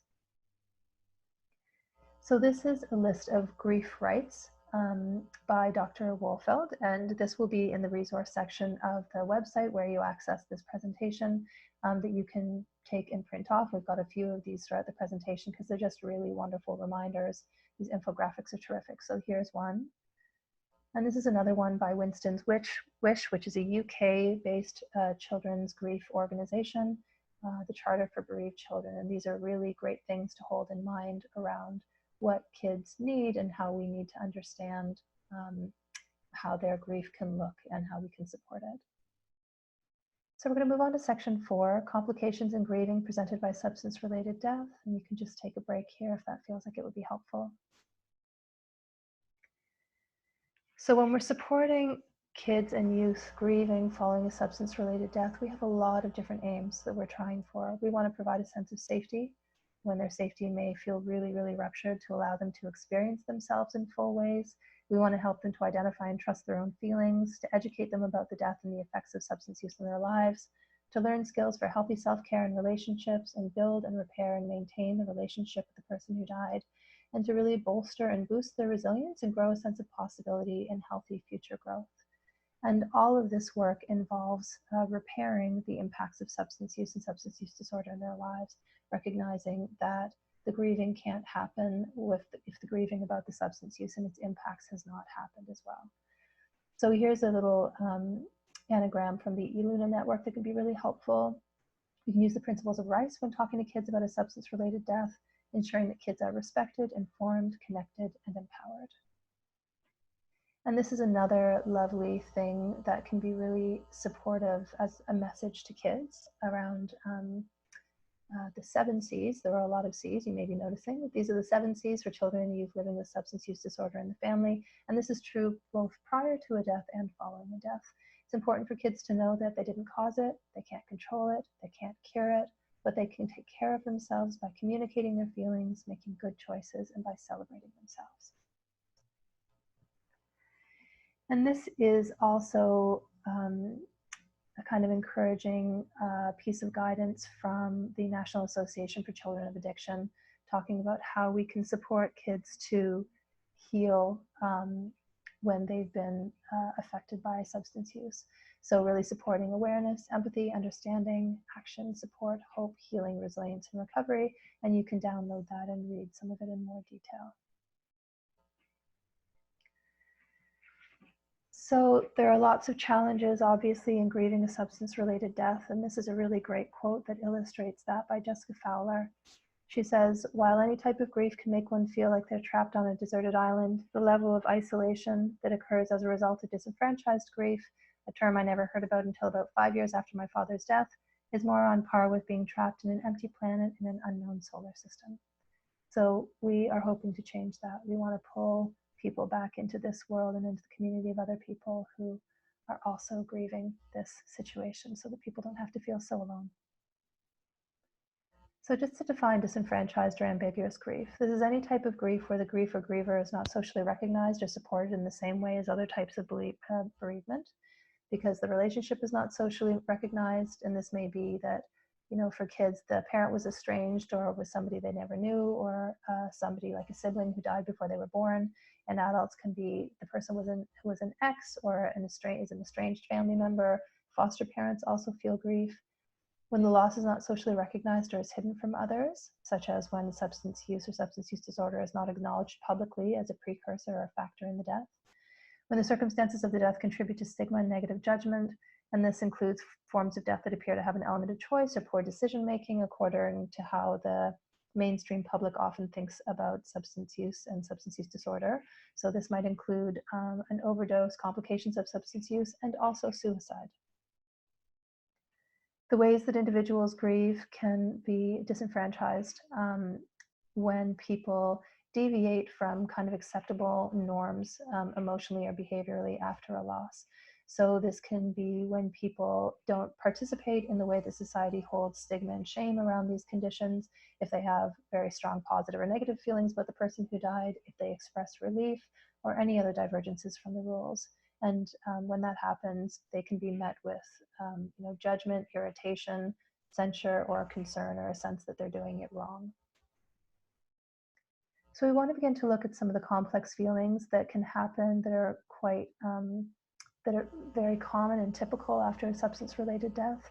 These are, as I say, so common, but they're also so difficult. So we're going to be looking at guilt, shame, blame, stigma, unanswered questions, isolation and abandonment, cynicism and loss of faith, recognizing past difficulty and relief. And I want to just invoke a concept that is spoken about by Dan Siegel, a great interpersonal neurobiologist, who talks about the concept of name entertainment and how helpful it is when we can actually recognize our feelings and be able to give voice to them, to be able to name them for what they are. Being able to do that helps create a bit of a mindful space for difficult feelings that helps us to regulate and calm those, even just a little bit. Being able to acknowledge, give permission, and offering care and compassion to these feelings by being able to identify them is deeply helpful in the process of carrying them. So speaking about guilt, guilt comes from the feeling of having done something wrong, and following a substance-related death, this can feel really unavoidable because no matter what choices a child or a family made prior to the death, because death was the outcome, it could feel like we did the wrong thing or like they did the wrong thing. And so it's really difficult not to feel guilt. Yeah, and people often are left with so many what ifs. What if I'd done this differently? What if I had done more? Did I do enough? Can I live with myself around how things went down? So this can really flow from a history of conflict, negative feelings and interactions that took place. When death brings a feeling of relief, that can bring up a lot of guilt. Feeling that that a child or other members of the family were in fact connected to some of the causes and contributors of the addiction, that can be a huge source of guilt. Feeling like one had given up on the person can be something that induces guilt when they go on to die. And younger children may have had the decision to break or reduce contact with the substance user made for them, which can be compounded into both guilt about having had that be the case and a lot of anger toward the adult who made that decision. And when we're looking at shame, it's the feeling that one is personally bad, wrong, or unworthy of love and respect in some way. So this is connected to a person's core sense of value and worthiness in the world. And often children who've experienced a lot of early life adversity or trauma experience increased amounts of shame. They're really given to experiencing shame where other people might experience guilt. So shame can come from any of the factors that cause guilt, and many kids feel both. Many people feel both. It can be related to how the person died, that it was a death related to substance use. It can also be who the person was and how that person's identity and choices reflects on them. What does it mean about me that this person was my father? Society often judges us by the choices of the people in our company or the people in our family, however unfair that is. And the community blaming the person who died or speaking about them as though they're less worthy of being mourned can also create a great sense of shame for grievers. Blame is the assigning of guilt or blame and holding someone responsible for something that's occurred. And this may show up as anger, alienation, avoidance of friends, family, and formerly familiar, enjoyable places and situations. People may feel like they can't go back to places where they used to spend a lot of time because people there might be looking at them or ask questions. Because either they do know or they don't know, and that level of scrutiny can feel exceedingly painful. So it's understandable, of course, that grieving children and youth struggle with deep feelings of anger and blame toward the person who died. And that can be something that they need to be given permission around. It makes sense that they would be angry at that person for dying, however difficult that feeling is and however much it might be accompanied by other softer or more loving feelings. They can feel really angry and blaming toward substances and the substance use disorder itself, toward other family members around what they did or didn't do or said or didn't say, or toward people the substance user used with, toward dealers, drug culture, and prescribing doctors, etc., toward the larger community and society that failed their person, and toward the law and justice systems who also failed to stop cultures of substance use and producers. And children and youth in some situations may also hear anger and resentment from caregivers who have had to step up to care for them and accommodating and compensating for the substance user. And when kids overhear how difficult it can be for another family member to have to absorb them into their family and become a caregiver to them, this can also create a huge sense of blame and shame and guilt. That can be very complicated. Stigma, of course, as we've said, is when a group or society holds negative beliefs about a topic or a group of people. And children and youth may feel stigma and judgment from both people they know and people they don't know. Close people, people who you would expect to know better, such as healthcare providers or mental health care providers, extended family, teachers. And this can happen both during the life of the substance using person and following their death. And this failure of support can really lead kids and youth to shut down, to isolate themselves, to withhold information, not share their feelings about their situation, when what we really need is safe spaces for them to be able to open that up. After a substance-related death, there are often so many unanswered and unanswerable questions. A sudden or unexpected death or the death of somebody estranged or out of touch often creates this situation. Whether people wonder whether the overdose was intentional, whether it was a suicide or not, what the person was thinking when they used the substance, what they felt that day or in that moment, nearing their death, whether they suffered or experienced pain, why they started using again if the person had relapsed. And those can be really painful questions. And children and youth may in particular wonder why their love wasn't enough to protect their person and why the person didn't love them enough to stop using, in the way that kids often think of this. And while you know, there are no easy answers for these things. Those last questions can be really difficult, and it can be helpful to know that how we often talk about this is to say that addiction just really changes how people think, and it can really overcome their capacity to be present in their loving relationships and their ability to make good choices. That sometimes the addiction is so strong that it overrules the person's otherwise healthy and good intentions to be with the people that they love and care about. Children in youth also often experience a sense of isolation and abandonment. They can feel alone, different, and lonely. And this can occur both before and after the death because of all the things that we've talked about. And in addition, when the substance user was a parent, kids and youth may experience loss in the relationship as an abandonment. And death is often felt as the final form of abandonment by their parent. Feeling cynicism or a loss of faith, the intense difficulty and disappointment in struggling with all of these issues over time and realizing that there are no easy solutions can really lead kids to feel cynical, disillusioned, feel a sense of meaninglessness and a real loss of faith. And although kids can feel all those things during the person's life, when death happens, it can represent a final loss of hope for a repair of the relationship. It can feed that deeper sense of helplessness and make these emotions more intense. And recognizing past difficulty, in our focus groups, caregivers talked about how when we're living with substance use or substance use disorder in the family, we often are surviving, right? We're suspending the full range of our feelings in order to cope. It's too painful to feel all of these to feel all of these impacts, both for adults and for kids. And so we compartmentalize, we suppress the thoughts and feelings, we find ways to get by. But when death comes and you no longer manage the impacts of living with the addiction, oftentimes there's more space to feel it all, and it can feel like it's coming to the surface to be cared for and processed. And so in addition to the work of grieving, people are also then often trying to make sense of the past that they hadn't yet had an opportunity to digest. And then this issue of feeling relief. Living with the difficulty, struggle, pain, and sorrow of chronic substance use disorder can leave deep marks on family members. And this chronic uncertainty and never knowing when or if it will ease can be a huge burden. So when death comes, sometimes people feel relief that the struggle is over and that they can take back that energy and live their life differently. And of course, they feel intense guilt and inner conflict around this feeling, because it's not the same as saying that they wanted a person to die at all, although it is possible that children, youth, and adults can feel that sometimes. It's important to validate and recognize how common and understandable this feeling is, and it doesn't mean that there wasn't also other good feelings, including love. It doesn't mean that this was what anyone wanted.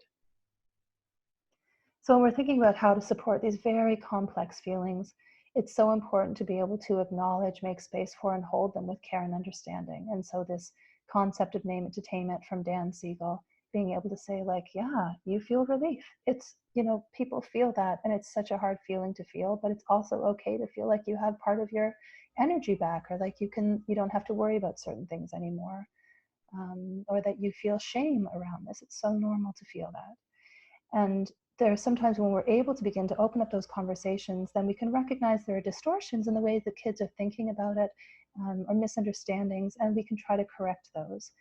But we can't fix these feelings. These are not fixable feelings. They're too complicated. And so when we get into a place where we're trying to fix it, it can often shut down healthy and necessary processing. Working skillfully with difficult emotions is not always about discounting or trying to change them, but rather it's meeting them with our acceptance and compassion that can lessen their intensity over time. And young people knowing that we can be with them as they struggle with these feelings and that they're not alone lessens the overwhelming quality of the feelings over time and helps move them toward more adaptive, healthier, and self-compassionate views of things. And when we're thinking about the context of grief in general, we often recognize that kids don't have language for what it is that they're experiencing. And in fact, lots of us don't have language for things that we're experiencing because we live in a really emotionally illiterate society. So when we don't have language, oftentimes we express our needs through our behavior. So when we can see a kid behaving a certain way, but be able to drill down through those behaviors to recognize the feeling or need belief beneath it, then we can really help and work with these common grief feelings. So we'll just very quickly move through some of these grief feelings.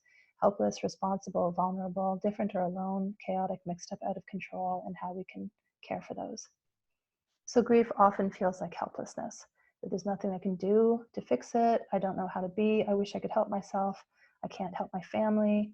Um, some kids feel like they can't stop thinking about it, or they're not good at that, or they try to help others as much as possible. So it can move into being hyper responsible or kind of giving up. And I'm thinking about a kid I worked with who was a really incredible athlete and did competitive sports. And after the death of his father, he felt like he wasn't good at those things anymore. It was too hard, and he almost wanted to give them up because the sense of helplessness that he felt had generalized to this part of his life where he formerly had not been helpless at all. He was able to persevere through it and went on to actually a pretty incredible athletic career. But this was partly how his helplessness showed up. So when we see helplessness, we really want to acknowledge the feeling and normalize it and offer compassion and ways of being with it. We want to help kids to feel safe and really reinforce the ways in which we can offer them safety, address any distortions in their thinking, support an appropriate level of responsibility, give them age-appropriate roles, and recognize their agency, ability, and successes, and try to build those up. When kids feel responsible, they often feel like maybe they made this happen. Did they catch it from me? I should be able to handle this. I don't want to add to their worries. I'll fix it, taking on extra responsibility. And for teens in particular, they often think that they should be able to handle something because they're older without recognizing that they may not have the emotional capacity because they're cognitively growing a little bit faster than they're emotionally growing sometimes, and also that nobody can handle these things alone, that everybody needs help and support. So we really want to, again, acknowledge and normalize, offer compassion and presence, address distortions, really let adults hold responsibility, support appropriate responsibility for children and youth, and give them appropriate roles. With vulnerability, kids often feel like, who's going to take care of us? What if this happens to someone else too? The world feels so different than it used to. I feel lonely, no one understands me. And kids can kind of bring this out by withdrawing, worrying about things that didn't used to be concerns, experiencing clinging, self-soothing, or younger regressive behaviors. And this is very, very common for young kids, that developmentally they won't be able to manage things that they were able to do earlier, and they may really be seeking support and care and shelter for how vulnerable they're feeling in the world. And we need to be able to acknowledge how much this makes sense and be able to offer them that shelter rather than pushing them toward some sense of independence that they're just not feeling in the moment. So acknowledging the feeling, normalizing compassion, presence, offering safety, addressing any distorted thinking, educating them about supports that are in place, as I said before, about the who will take care of me question. What are the caregiving plans? What are the financial plans? Who are the community that they have that can help take care of them? Seeing regressive stuff as a symptom, not a problem, and really identifying and practicing skills for soothing and safety, and not just distraction. We live in a world that's very preoccupied with using distraction to manage our feelings and our internal states. And oftentimes it actually doesn't make us feel that much better. So being able to self-soothe and find safety within our bodies and within our experiences is a really deep skill to be able to practice ourselves and to pass on to kids. Feeling different, lonely, or alone can feel like I don't feel like the person I used to be. Nobody understands me. I get treated differently. I feel like two different people when I'm home at school. Do I still have a father? Am I still a sister? And this can show up as withdrawal, insecurity, behaving differently, inconsistently, easily frustrated or upset. And I'm thinking about a girl I worked with who was about 10 when her father died. And she was so sensitive at that age. Kids are so sensitive to feeling different. She didn't tell anybody at school for a year that her dad had died because she just didn't want to be treated differently by anybody. And certainly I know so many kids who have been bullied for the difference of having had somebody in their life die, or kids saying really deeply unkind things, and adults. But this sense of difference can really make kids feel vulnerable and alone. So we want to acknowledge these feelings and normalize them, offer compassion and presence, support feelings of connection to themselves, to family, friends, community, support the process of shifting identity as they're trying to make sense of how they want to conceptualize this new family system and the active presence of their person who has died. To enlarge their sense of community and shared experience, recognizing that so many kids who are grieving feel alone in this way.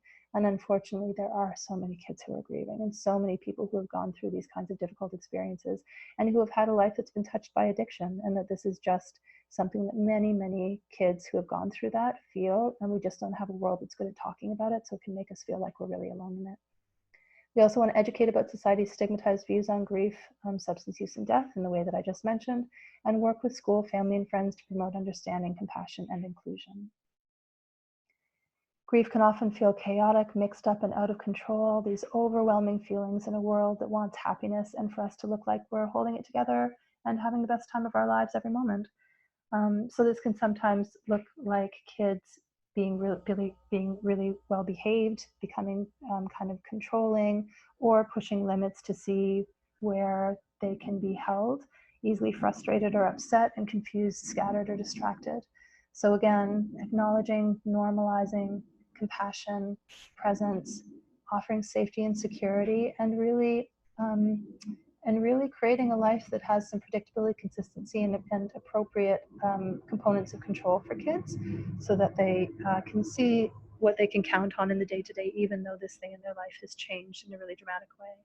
We want to hold appropriate limits on behavior. Sometimes parents say that they don't, he's going through such a hard time, I don't want to tell him he can't do this. He just wants to use his screen, I just want to let him do that all the time. But actually, it's so important for kids to know that when a death has happened, that other rules about how the world works still function, that it's still not a great idea to be on your screen all day, and that it's, that we will help keep them safe and healthy by putting appropriate structures in place to guide their behavior. And again, identifying and practicing skills for soothing and safety.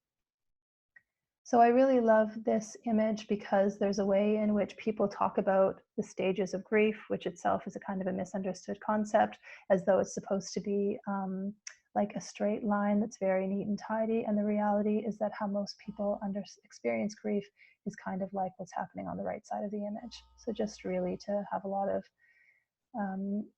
permission for how it actually is. So when we think about grief in the family system, I often think of it as being this blanket that kind of lays over top of everything. It's a stressor for individuals and it's a stressor for the family system. So that means what was easy can get hard, and what was hard can get harder. And as I mentioned a moment ago, this can show up as developmental regression or an inability to use previously mastered skills. So for kids who just learned how to do falling asleep alone, sleeping in their own bed, staying dry at night, managing hygiene and routines, self-organization, concentration, attention, memory, self-regulation, self-care, following healthy limits. They may struggle to be able to do those things and regress because they go to the last thing that felt safe and easy to do. Doing the thing they just learned is actually still really challenging. And when they have so many other things that they're struggling with, it's too challenging. So recognizing this is just a symptom of how difficult grieving is and the work that they're doing to make sense of things. It's also important to recognize that many family members have very different styles and needs in their grieving. And there's a way in which we often think, if we're part of the same family, that we actually have a lot in common and we like to do things the same ways. And the reality is that oftentimes our styles and our needs are very divergent. And this can be challenging when we are trying to navigate our own style or our own needs, and somebody else in the family has a very different way to be able to tolerate that difference and to be able to support each other across that difference can be really challenging. And also, when the person who died was a controversial figure in the family's life, there can be a lot of conflicting feelings or views about them, conflict about how people should feel or behave, how people respond to stigma in the world, and have different coping dynamics and strategies that can deepen suffering within the family. We also want to speak to the way to the suddenness, the factor of suddenness around recreational prescription substance use or suicide or substance use disorder deaths. Many of these are unexpected and sudden, and there's a real continuum of knowing and anticipating a death. Sometimes there's a real sense somebody had a substance use disorder that was very, very serious, but there can be a way that the family was not at all anticipating that death could be an outcome, or there can be a way where some people are seeing a youth who is dabbling in recreational drugs and have a real sense of anxiety around the possible negative outcome of the possibility of death around that. So there's this real continuum. But even, as I said, when there was a prior difficulty, death may not be foreseen. Some families may have taken measures in anticipation, others will have not. And for many families, it feels like death comes out of nowhere. And this suddenness really presents some unique challenges. There can be a lot of shock and a struggle to take in information when the unthinkable has happened, following a substance use disorder, or learning of an unknown substance use disorder, or making sense of an accidental overdose, or grappling with suicide. It's hard to be able to metabolize information when the system is so incredibly overwhelmed with the emotion of what's happening. Also, not being able to say goodbye. Few children or youth living with a loved one with a substance use disorder have the ability to say goodbye, but many of them will have anticipated and attempted to emotionally prepare for the worst. For those whose circumstances didn't lead them to fear the worst, there can be so many loose ends that are completely feel unprepared for. And having positive things unsaid, love, forgiveness, sadness, reconciliation, gratitude can be a deep source of regret for people. Feeling unprepared for secondary losses. With an ongoing addiction, some losses within the family, employment, income, roles, or relationships can be anticipated or prepared for. But with an unanticipated death, families may experience many additional unforeseen losses as a result of the death. And then having to revise the story. In our focus groups, caregivers talked about the challenge of having coroner's reports being quite delayed, meaning that some families didn't learn the actual cause of death for quite a period of time after the death happened. And having to decide how to go back and retell or revise the story to incorporate the role of substances can really elicit new stigma and shame, can shift how the deceased is viewed when people may not have even known that the person used substances, or surface conflict within the family about how or whether to share this information. And that can be quite complicated. So it's important to know, in the wake of talking about such difficult experiences, that we can help and heal. In addition to what we're presenting here, there are lots of resources out there to assist caregivers supporting children affected by adversity. And while there are no quick fixes, there's so much we can do as caregivers, our role and our loving presence being the most important gift that we can offer. And community peer support and professional help can also make a big difference. So this is another infographic that will be available to you that talks about trauma-informed support for children. What are some of the things that we can do to support kids? Creating safety, regulating the nervous system, building connection, relationship, support a coherent narrative, giving them power with empowered strategies, building social, emotional, and resiliency skills, and fostering post-traumatic growth, which is the capacity to move through trauma or serious adversity and come out the other side with in a growth-oriented way, whether it's because oftentimes I see that people are more compassionate, more forgiving, are more empathetic, are deeper, are wiser, that they learn really wonderful qualities to be in a complex world as a function of what they have learned and the resilience that they have built coming out of the difficulty of these experiences. And we can't overemphasize how important it is to take care of us, that taking care of yourself is such a key way to take care of your kids. We know that parenting while grieving is so challenging, and our own health or difficulty can be passed down to children and youth in very significant ways.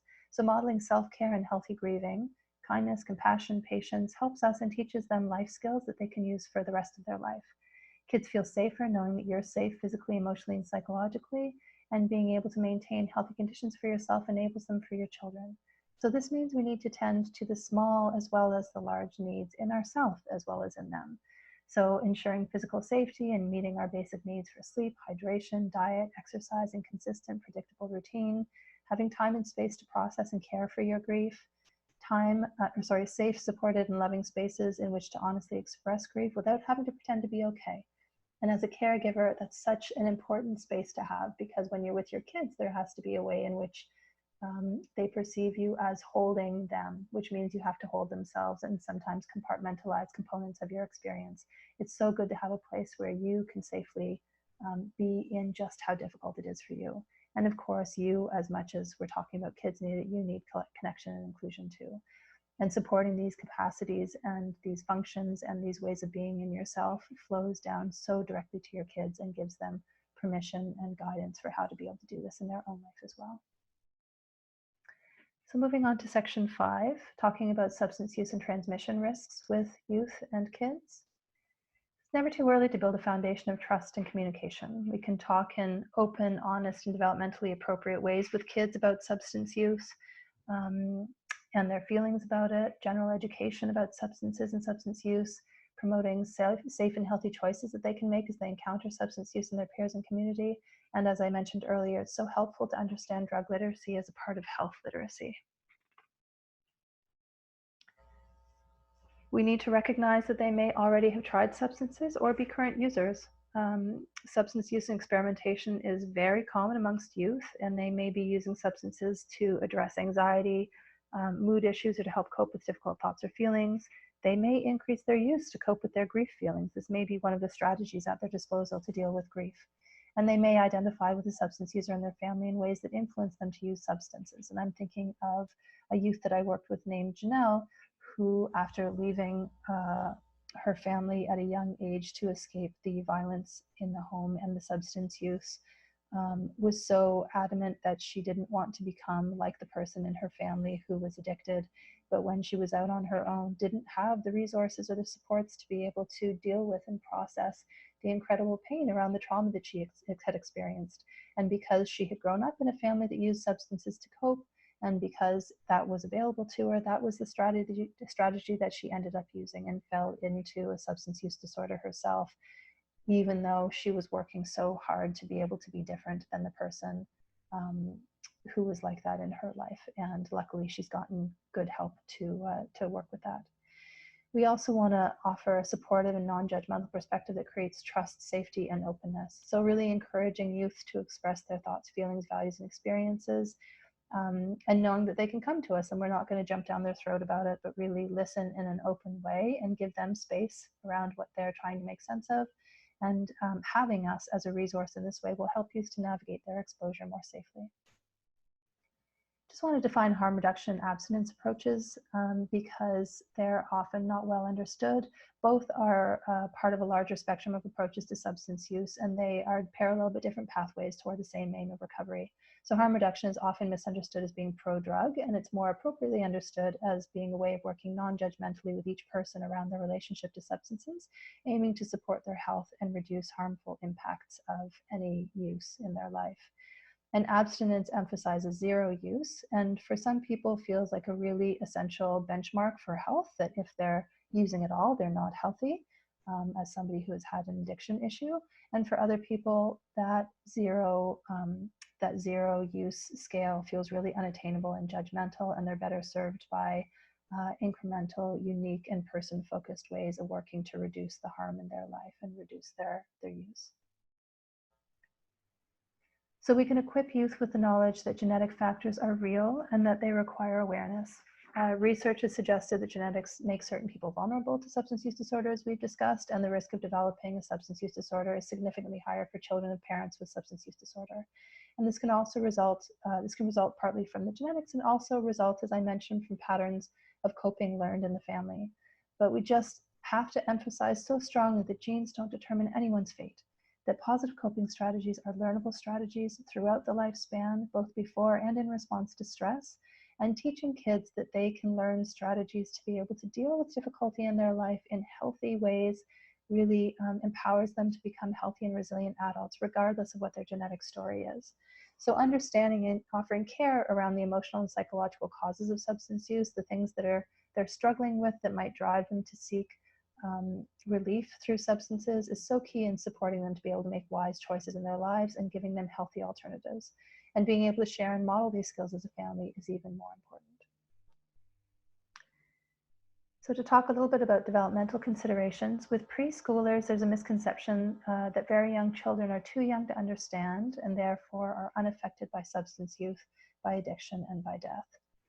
And what we know clearly, particularly through the neurobiology that's come through, the neurobiological research that's come through in the last decade or so, is that children at this age are deeply affected by their environment and their relationships. That there are ways in which what they're experiencing, particularly during those sensitive developmental periods that we talked about, the 0 to 4, gets written into their brains and bodies. And it actually, their brain architecture, their developing brain is actually shaped in response and takes information in around whether their world is safe, whether their world can meet their needs, whether they have caregivers that are safe and secure for them. And this shows up in implicit memory in deep ways. So in the short term, the impacts and effects of these very difficult events in children's lives can look like clinginess, distress, big emotions, regression, poor eating or sleeping, and in the longer term, as insecure attachment, developmental trauma, or other adaptations. And so people often say, you know, that when a 2-year-old's parent died, that 2-year-old didn't know them, they're not going to remember them, it's not going to be a thing for them. But the 2-year-old is taking in completely all of the stress in the family system and in their caregivers and the ways that everybody else is experiencing that, and the way that that mediates their relationship to those caregivers. And that's what becomes the impact on them. So even though these impacts can be very significant, because kids can be quite sensitive, they can also be repaired with care and attention over time. When we're thinking about youth and emerging adults and developmental considerations, we recognize that youth and young adults, their developmental task is to separate from caregivers and develop an independent sense of self and identity. So sometimes this may look like them rejecting the substance user to keep from becoming like them in ways that are really fierce, or they may feel drawn into similar behavior in ways of being like them in the world, like some of the examples that I've already given. They may grapple with overwhelming and frankly frightening questions for them. Who am I, and am I going to be like them? Can I stop from being like them? Do I have the agency and free will to be able to do it differently, or is there something about this relationship that means that I'm going to be pulled in the same direction that they will be? These are deep existential questions for kids that they really need space to be able to make sense of. Also, they can access information on substance use, on addictions and mental health, but they may struggle to understand, either cognitively or emotionally. Even if they understand it intellectually, they may not be able to operationalize or kind of concretize what this means for their life and how they can make sense of this in their life. And also at this age, there's a high prevalence of anxiety, depression, mental health, and existential concerns that complicate kids' capacity to healthily grapple with all of these issues. So looking at a substance-related death mixed with the grief and the stigma that kids might be experiencing or would be experiencing, it's a really challenging time. And as I mentioned earlier, also, they may turn to their peers, but peers may not understand their experiences or have the maturity to support them. Also, the developmental nature of grief at any age means that they're going to return to the same issues over time with a deeper capacity to understand and deeper questions that may have no easy answers.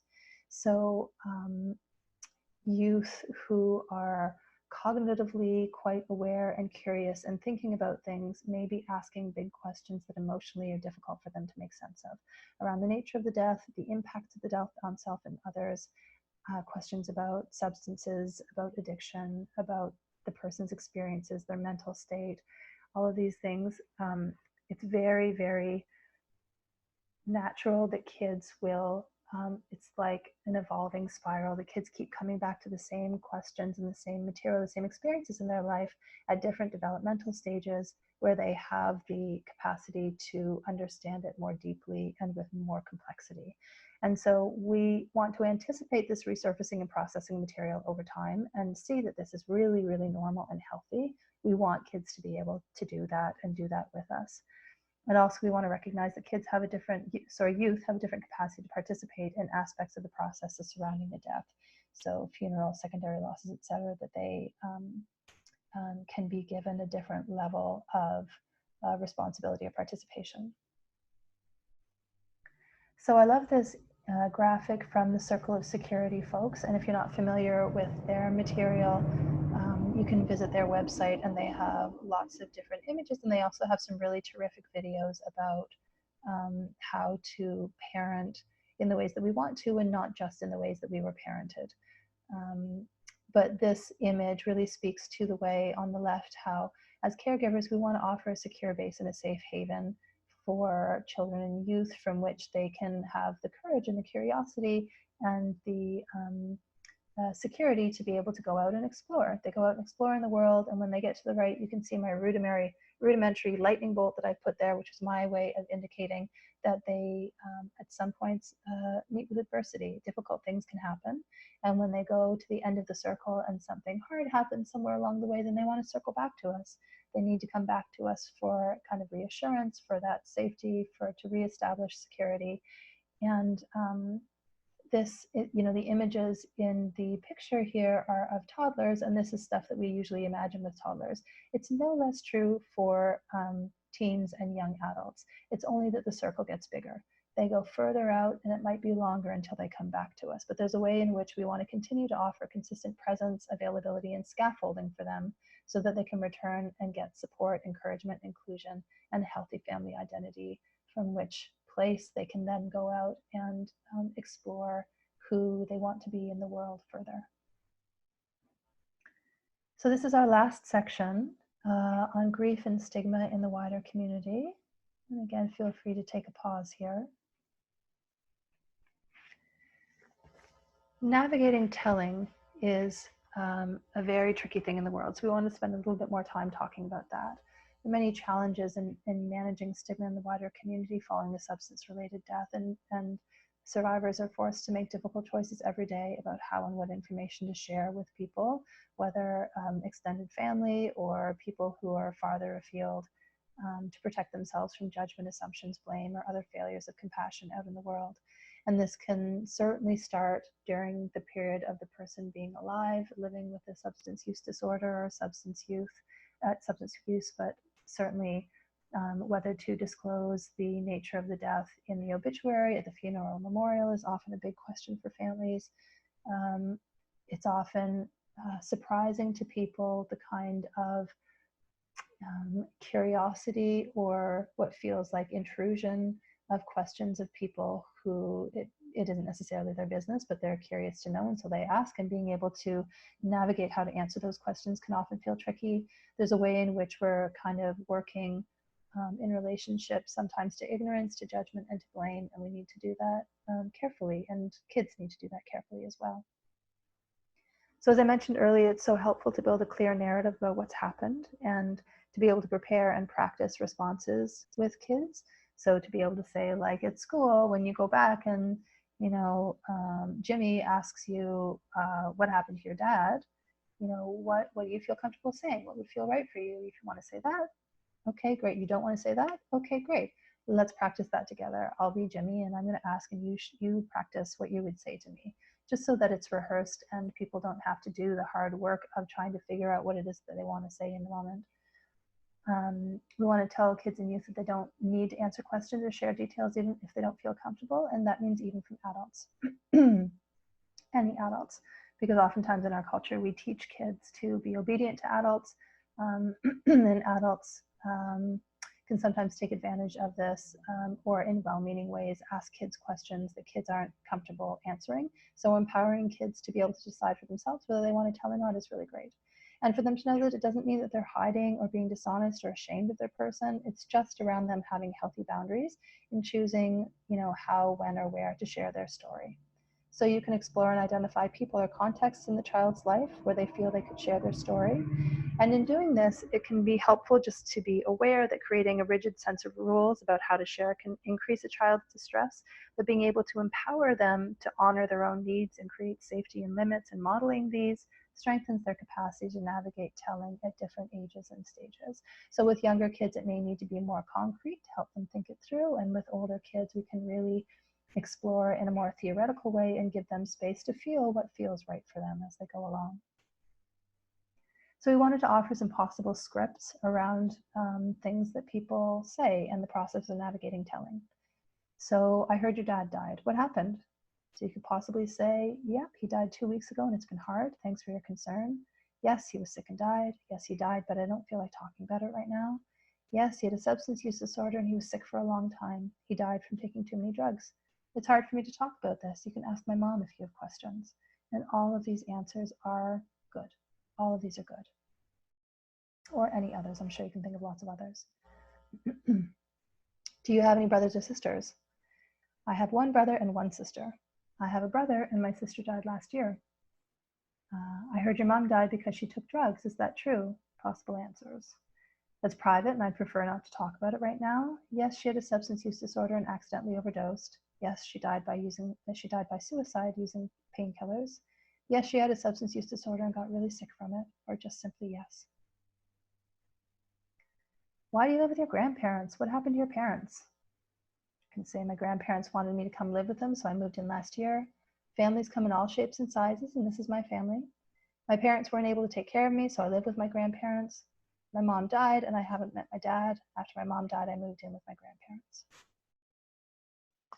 So that brings us to the conclusion of our presentation. And we really hope that this information has been helpful.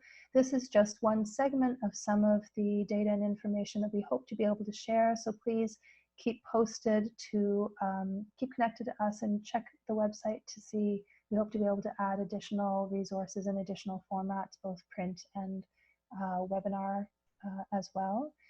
And I wanted to close with this image because it feels like life is a little bit like this. It often feels cold and blowy, like a storm or like a blizzard, and it can feel really hard. And one of the things that makes it easier is being able to huddle together, to be able to be connected to other people who know what it's like, who are sharing the experience, and to be able to help keep each other warm in how difficult that is.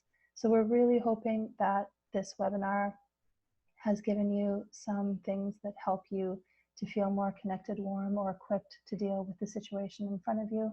And we also hope that it's part of opening up this conversation in wider communities and society so that people don't have to continue to feel as alone as they often do now. So here is some information for the Dr. Day Children's Grief Center, and we do hope you'll keep in touch. Thank you so much in advance for completing the survey evaluation that you will have access to. It's really helpful for us to hear from you how this presentation and its content was for you, what was good, what you need more of, to help guide our continuing process with this project. And again, I just want to thank you so much for your time and the care and energy and long attention it took to be part of this webinar. And we wish you all the best in the hard and wonderful work you're doing of supporting grieving children and youth as you work through these difficult stories in your family's life. Thank you so much.